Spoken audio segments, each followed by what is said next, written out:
Hi, it's David Moorfield with Fluffy Shot Me Photography.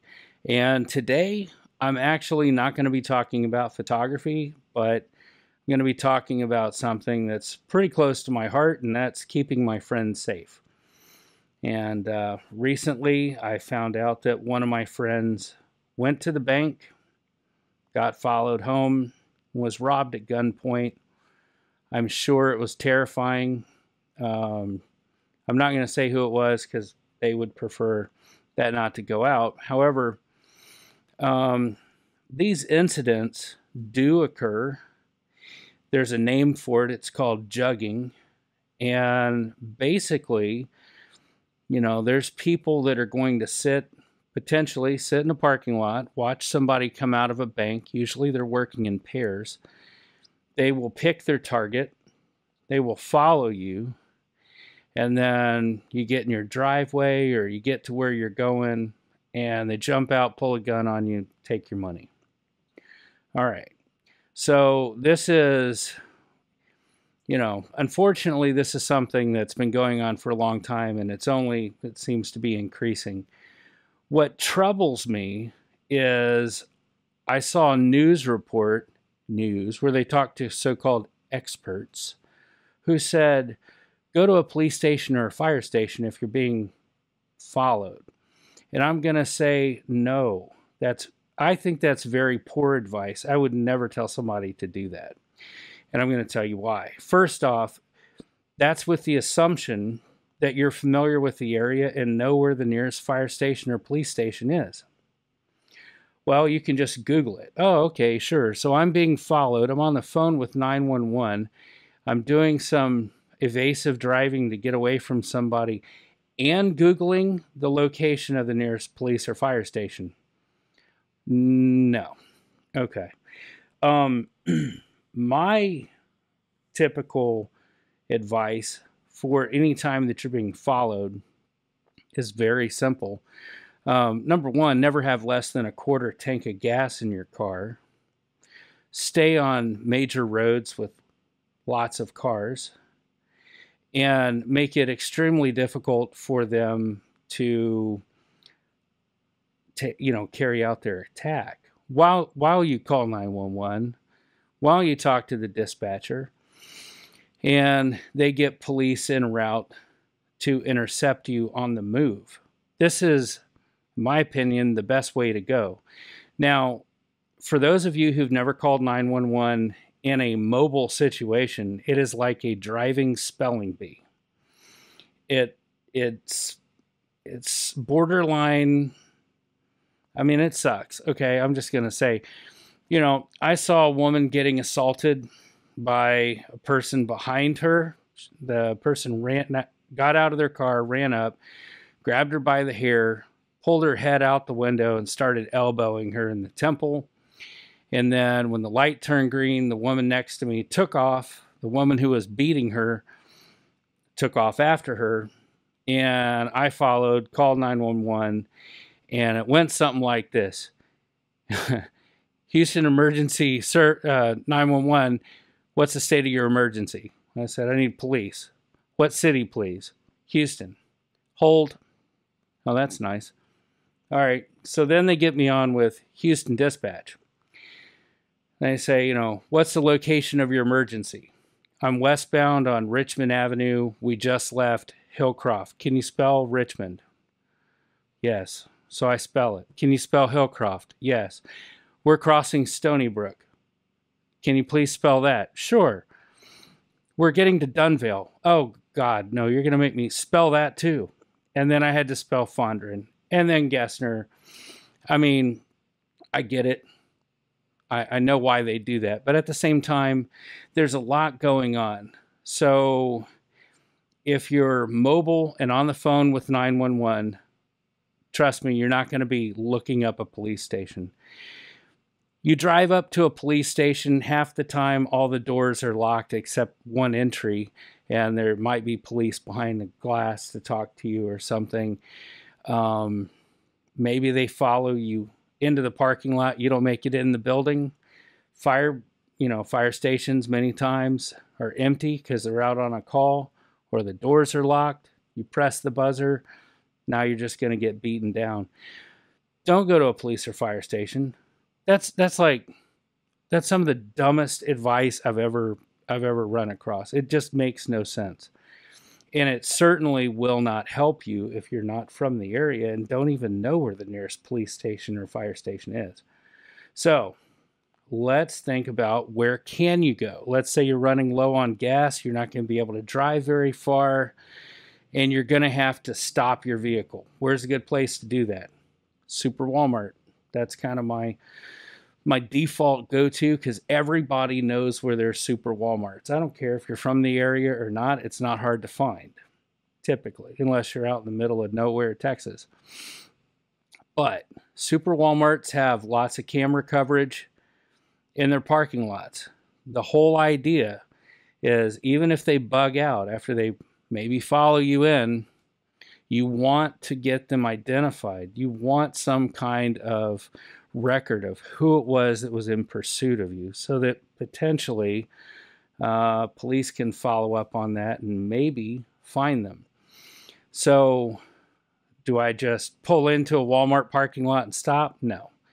Now, probably one of the better things to do is drive circles in the parking lot, around the whole parking lot, drag them through a bunch of cameras, honk your horn, flash your lights.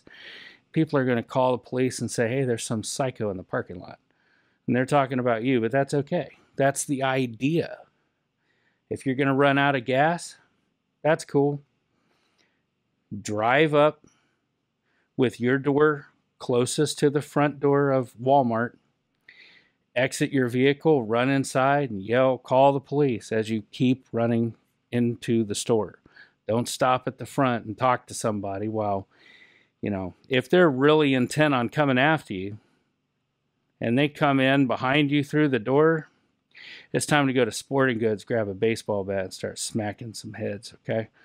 In case, if you're like some that carry a weapon, hey, good on you. You're prepared. If you don't have a weapon, don't go to the frozen foods aisle or anything like that. Go to Sporting Goods. They got baseball bats. It's better than throwing frozen peas, right? So the reason that I'm saying this is because it just seems like every time I turn around and something like this goes on and they talk to some security expert, they're like, oh, go to a police or fire station because they'll help you. Dude, obviously you've never tested that theory. No. And here's a news flash. Police stations don't have a lot of police in them. You know why? Because they're out on patrol. Yeah, you might have one or two at the front. No. That's not the way to go. Okay? So, that's kind of what I'm making this video for, is just to give people some food for thought. I'm not here trying to judge people and tell them they're idiots, even though they give really, really bad advice, in my opinion. But just think about some of these things. It's if you don't have a plan prior to something happening, you're already behind the 8 ball, because the people that are following you, they had a plan before they started following you. So keep that in mind.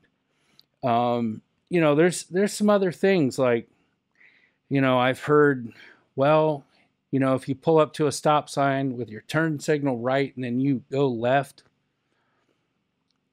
and then you see if they go left with you, now you know they're following you.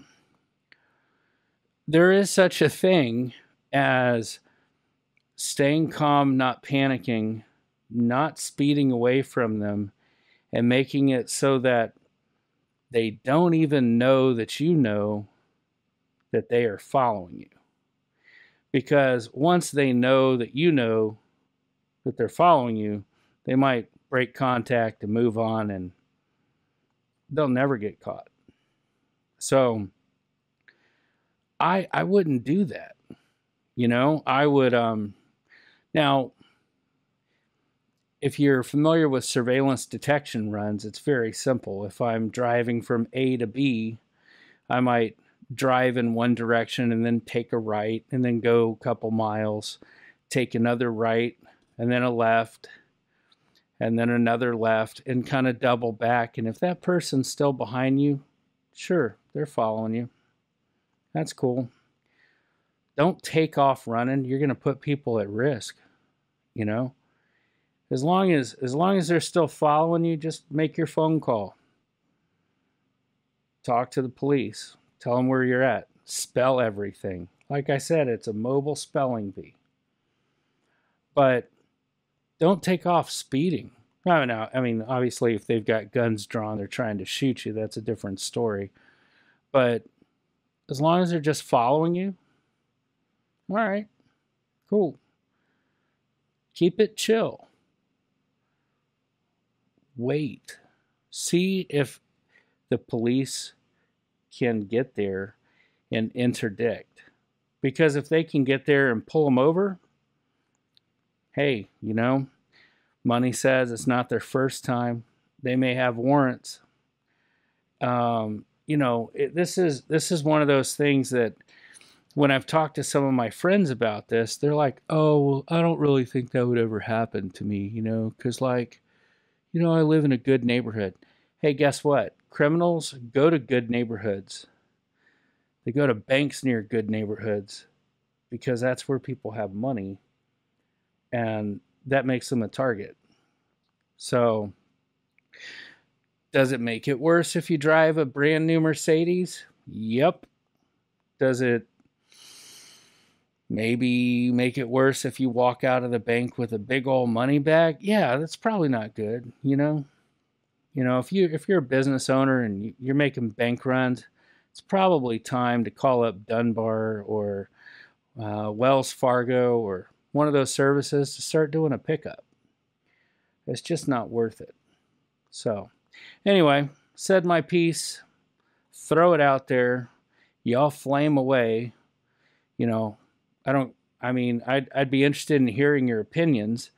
The dissenting opinions are welcome as well. You know, of course, hey, fillet my advice. But, you know, at the same time, if I've gotten you thinking about the scenario, then I did what I wanted to do in the first place.